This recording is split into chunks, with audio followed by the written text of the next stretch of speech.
stage. This second or shaping stage begins as the علقه, which is an Arabic word meaning a leech.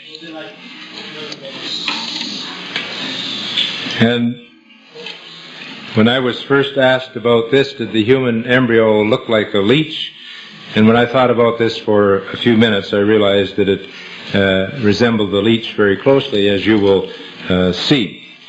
During the early stage, the embryo loses its rounded shape and elongates until it takes the shape of a leech.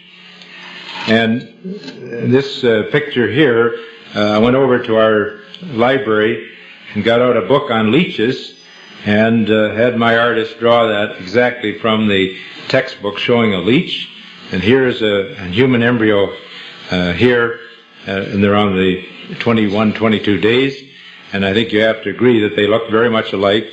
In fact, you see that the leech has segments, just like a worm, and the human embryo has these same segments. In fact, we still have a remnant of those segments in our bodies. If any of you have ever had shingles, ever heard of anyone having shingles, you always get the eruptions and bands across the area that's infected. And those bands are the remnants of those segments. So this is what I believe to be the leech-like appearance of the human embryo. And I believe in my descriptions in my book, I talk about it having a leech-like appearance. The similarity between the embryo and a leech is amazing. The embryo is attached to the wall of the chorionic sac, which is attached by chorionic villi to the endometrium or lining of the uterus. And so the human embryo is attached to the lining of the uterus, just like a leech will attach to your skin. I don't know whether you have leeches here or not, but we have certain lakes in Canada. If you go in swimming, these leeches will attach to your skin and suck the blood. So the analogy there is quite amazing. Initially, the embryo acquires a primitive circulatory and nervous system during this early stage. Thus, the term علقه refers to the leech-like external appearance of the embryo, as well as to its clinging relationship to the uterus, and is an appropriately descriptive term for this stage. Another meaning mentioned by the interpreters for علقه is similar to a blood clot. And the external appearance of the embryo during this phase is similar to that of blood due to the appearance of the primitive heart and the cardiovascular system. If you look at the picture at the bottom, it shows an embryo of about 22 or 23 days, and the bottom is the yolk sac, and the embryo is the part at the top, and you see all these blood vessels.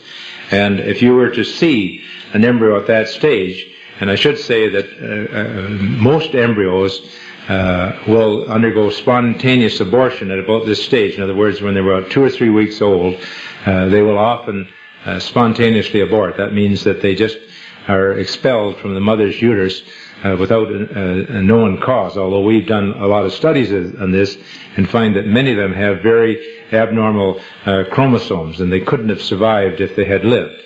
So, as we used to say in the old days, this was God's way of ridding the body of something that was very abnormal.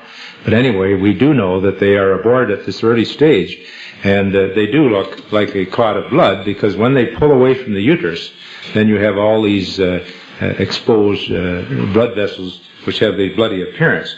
So this explains one interpretation for علقه as a blood clot.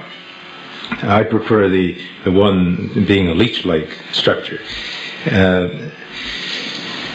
Now, the blood does not circulate until the end of the 3rd week, but on the 21st day, the heart of the embryo connects with blood vessels in the embryo, the connecting stalk, and the chorion, and the blood starts to circulate, as you could see in this diagram in the bottom.